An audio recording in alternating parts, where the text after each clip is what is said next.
Hello students, welcome back to our YouTube channel Sarika Teacher. Today we are going to learn a new lesson. Lesson number 2.6. Great scientists have a questioning mind. From standard 7th English. विद्यार्थी मित्रांनो, आज आपण इयत्ता 7वीचा इंग्रजी विषयातील lesson number 2.6 great scientist have a questioning mind हा पाठ अभ्यासणार आहोत. सुरुवातीला पाठाची प्रस्तावना बघूयात. Dr. APJ Abdul Kalam was the President of India from 2002 to 2007. Doctor APJ Abdul Kalam हे भारताचे 2002 पासून 2007 पर्यंत राष्ट्रपती होते. He was awarded Bharat Ratna for his contribution to the scientific research of modernization of defense technology in India. त्यांना भारतातील वैज्ञानिक संशोधन आणि संरक्षण तंत्रज्ञानातील आधुनिकीकरण यातील त्यांच्या योगदानामुळे भारतरत्न पुरस्काराने सन्मानित करण्यात आले. ही लव्ह चिल्ड्रन, त्यांना लहान मुलं अतिशय प्रिय होती. His books and ideas have inspire many young Indians, त्यांची पुस्तके त्यांच्या नवीन कल्पनांमुळे अनेक भारतीय तरुणांना प्रेरणा मिळाली. In this passage, he talks about another great Indian scientist, C.V. Raman. आणि प्रस्तुत पाठामध्ये डॉक्टर APJ अब्दुल कलाम यांनी भारतातील एक महान वैज्ञानिक C.V. रमन यांच्याबद्दल त्यांनी सांगितले आहे. यांच्याबद्दल ते बोलत आहेत. ओके, नेक्स्ट काही क्वेश्चन्स बघूयात आणि मग आपण पाठाला सुरुवात करू या. First, list 3 of your favourite people. तुमच्या आवडीच्या 3 लोकांची नावे इथे लिहायची आहेत. To which of the following categories do they belong. आणि पुढे आपल्याला काही प्रकार दिलेले आहेत, काही कॅटेगरीज दिलेल्या आहेत आणि यापैकी कोणत्या प्रकारात ही नावं येतात ती सांगायची आहे. And add a new category if necessary. आणि यापैकी कोणत्या प्रकारात ती नावं येतात ते सांगायचं आहे आणि तुम्हाला जर आवश्यकता वाटली तर एखादा नवीन प्रकार तुम्ही यामध्ये ॲड करू शकता. आणि जर तुम्हाला आवश्यकता वाटली तर एक नवीन वर्ग किंवा नवीन प्रकार तुम्ही त्यामध्ये ॲड करू शकता. आता कॅटेगरीज बघूयात आपण. सायंटिस्ट म्हणजेच काय तर शास्त्रज्ञ. क्रिकेट प्लेयर म्हणजेच क्रिकेट खेळाडू. ॲक्टर्स ॲक्ट्रेस म्हणजे अभिनेता किंवा अभिनेत्री.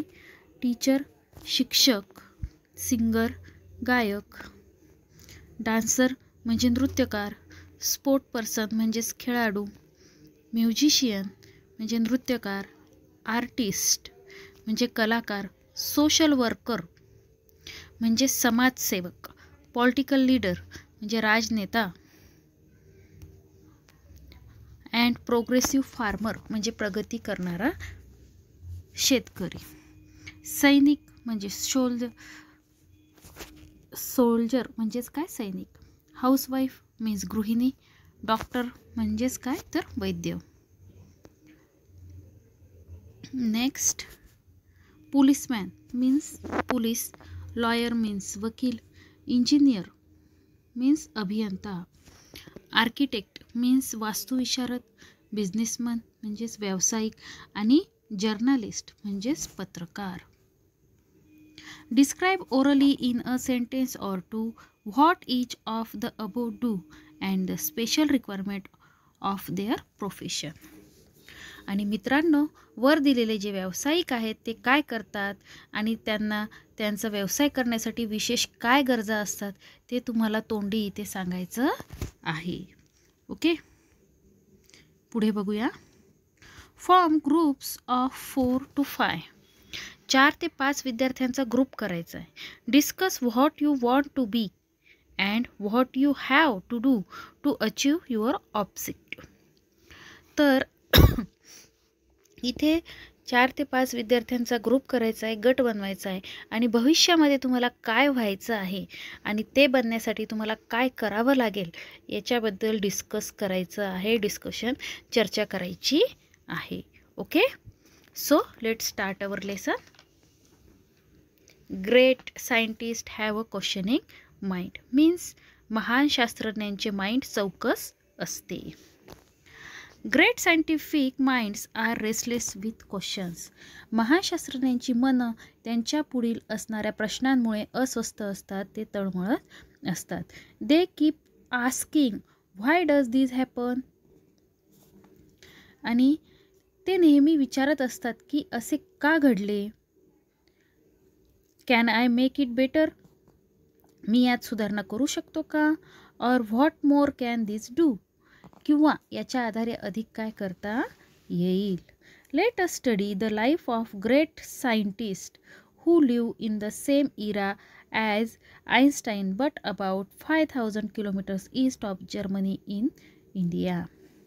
आज आपण महान शास्त्रज्ञ जे आइन्स्टाईनच्या काळात पण जर्मनीच्या पूर्वेला 5000 किलोमीटर अंतरावर भारतात राहत असत, त्यांच्या जीवनाचा अभ्यास करूयात.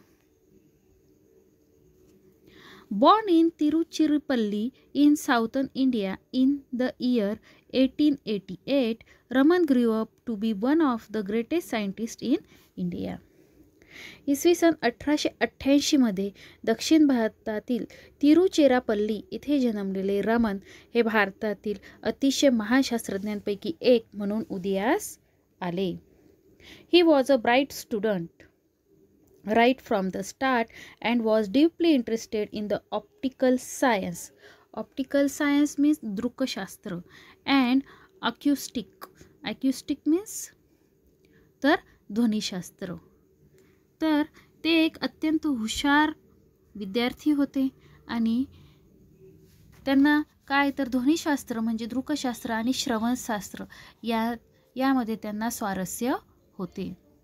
This is what perhaps led him to discover that mridangam and the tabla produce more melodious sound than any other percussion instrument. Percussion instrument म्हणजे काय, तालवाद्य. आणि कदाचित त्यामुळेच त्यांना हा शोध लावला की इतर कोणत्याही तालवाद्यापेक्षा मृदुंग आणि तबला अधिक कर्णमधुर स्वर निर्माण करतात, अधिक सुरमधुर स्वर ते निर्माण करतात. He was fascinated. Fascinated means आकर्षित होणे. By colorful things, be it a flower, butterfly or gem. आणि रंगबिरंगी वस्तूंचे त्यांना आकर्षण वाटत असे. ते फूल असो, एखादे फुलपाखरू असो की एखादे रत्न असो. He kept seeking knowledge about everything around him. आणि ते आपल्या परिसरातील प्रत्येक गोष्टीची माहिती मिळवण्याच्या प्रयत्नात असत. He became a scholar in sound and sound related physics. Scholar म्हणजे विद्वान आणि ध्वनिविषयक भौतिकशास्त्र यामधील ते एक अभ्यासू विद्वान झाले. One day a ship sailed from the part of London towards Calcutta. आणि एके दिवशी लंडन बंदरातून कलकत्त्याच्या दिशेने एक जहाज समुद्रावरून प्रवास करीत निघाले. On board was young C.V. Raman, who had delivered a lecture on the acoustics of the violin in London. आणि त्या जहाजात होते तरुण C.V. रमन की ज्यांचं काय होतं, ज्यांनी नुकतंच व्हायलिन या वाद्याचं ध्वनिशास्त्र या विषयावर लंडनमध्ये व्याख्यान दिलेलं होतं. He was now on the ship's deck gazing at the blue water of the ocean. आणि गेझिंग म्हणजेच काय तर टक लावून बघणे, रोखून पाहणे. आणि ते जहाजाच्या मजल्यावर उभे होते आणि ते समुद्राच्या अथांग निळ्या पाण्याकडे टक लावून पाहत होते. Next. As he glanced up at the sky, which was of the same shade as the ocean, a series of questions popped up in his head. आणि समुद्रासारखीच रंगछटा असलेल्या आकाशाकडे त्यांनी निरखून पाहिलं आणि त्यांच्या डोक्यात काही प्रश्न निर्माण झाले. Why are both the sea and the sky blue in a color? What is the science behind these occurrences? आकाश आणि समुद्र या दोन्हींचा रंग निळा का आहे? What is the science behind the occurrence? या घटनेच्या मागे कोणतं विज्ञान आहे? या समानतेच्या मागे कोणतं विज्ञान आहे? His mind seemed to suggest that the reason could be the scattering of light by water molecules. Scattering means विखुरणे आणि त्यांचं मन त्यांना सूचित करण्यासारखं वाटतं की पाण्याचा परमाणू पडून प्रकाशाचं होणारं विकिरीकरण हेच त्या रंगसाम्याचं कारण असावं. However his theory was yet to be prove scientifically. परंतु त्यांचा हा सिद्धांत अजून सायंटिफिकदृष्ट्या सिद्ध व्हायचा होता. When the ship anchored at Calcutta, the young man immediately went on to conduct experiment to prove his theory. आणि जहाज कलकत्त्यामध्ये आल्यानंतर आपला सिद्धांत, आपली थिअरी सिद्ध करण्यासाठी प्रयोग करण्याच्या दृष्टीने हा तरुण शास्त्रज्ञ ताबडतोब निघून गेला. His search in optics, the science of light, resulted in the discovery of the Raman effect. आणि दृकशास्त्रातील त्यांच्या संशोधनाचा परिणाम म्हणूनच रमन परिणामाचा शोध लागला.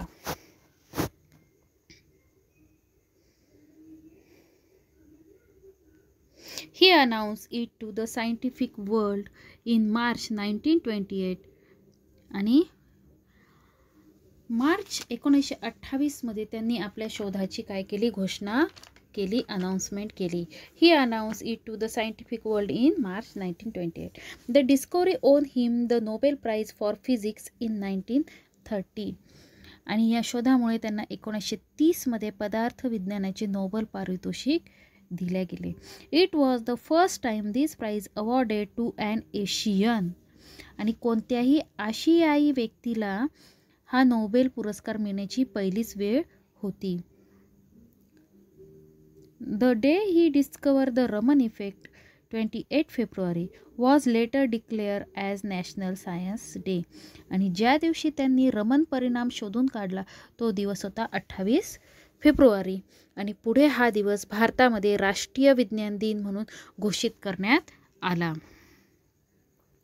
Even before this, his contribution to the science of optics had been acknowledged and he was elected fellow of the Royal Society in 1924.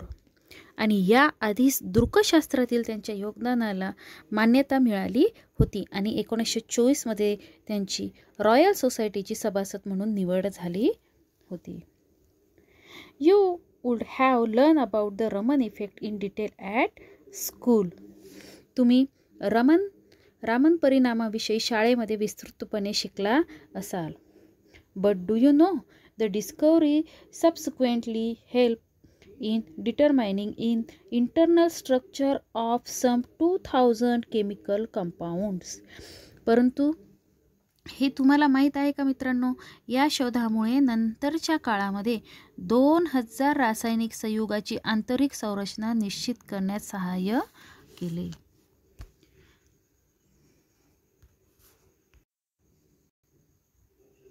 And can you guess what the cost of the equipment the Raman used to prove his theory was? आणि मित्रांनो, आपला सिद्धांत सिद्ध करण्यासाठी रमन यांनी वापरलेल्या सगळ्या साधनसामुग्रीची किंमत किती होती तुम्हाला ठाऊक आहे का? अ मेसली 200 रुपीज. फक्त किती रुपये? 200 रुपये. एवढ्या किमतीमध्ये आपली सगळी साधनसामुग्री त्यांनी उभी केली नाही. आपला हा रमन इफेक्ट सिद्धांत सिद्ध केला. Raman strongly felt that scientists should not be confined to laboratories to solve scientific problems. Raman यांचं असं ठाम मत होतं की वैज्ञानिक समस्या सोडवण्यासाठी शास्त्रज्ञ प्रयोगशाळेमध्येच कोंडलेले असू नये किंवा त्यांनी स्वतःला प्रयोगशाळेत कोंडून घेऊ नये. They should search around themselves and find those answers in accordance with nature. तर त्यांनी काय केलं पाहिजे बघा, तर शास्त्रज्ञांनी स्वतःच्या परिसरामध्ये शोध घेतला पाहिजे आणि निसर्गाला अनुकूल अशी उत्तरं शोधली पाहिजे. हाऊ ट्रू, कितपत खरं आहे हे? For the essence of science lies in independent thinking and hard work and not equipment. आता इथे काय सांगतायत सी रमन की विज्ञानाचे जे सर्वस्व आहे ते विचारात आणि कष्टात आहे, साधन सामुग्रीत नाही. हाऊ ट्रू, किती खरं आहे ते? Though the ocean and the sky have always been blue in colour, it needed a questioning mind with a scientific outlook to find the reason behind it. आणि म्हणून समुद्र आणि आकाश हे रंगांनी जरी कायमचे निळे होते तरी सुद्धा त्यामागचे कारण शोधण्यासाठी वैज्ञानिक दृष्टिकोन असलेल्या जिज्ञासू मनाची गरज होती आणि ते जिज्ञासू मन CV रमन यांच्याकडे होते. Doctor APJ Abdul Kalam. तर डॉक्टर APJ अब्दुल कलाम यांनी CV रमन यांच्याबद्दल दिलेली ही माहिती म्हणजेच हा आपला लेसन आहे. I hope you understand it. तेव्हा पुन्हा भेटूयात आपण आपल्या नेक्स्ट व्हिडिओमध्ये. तोपर्यंत बाय.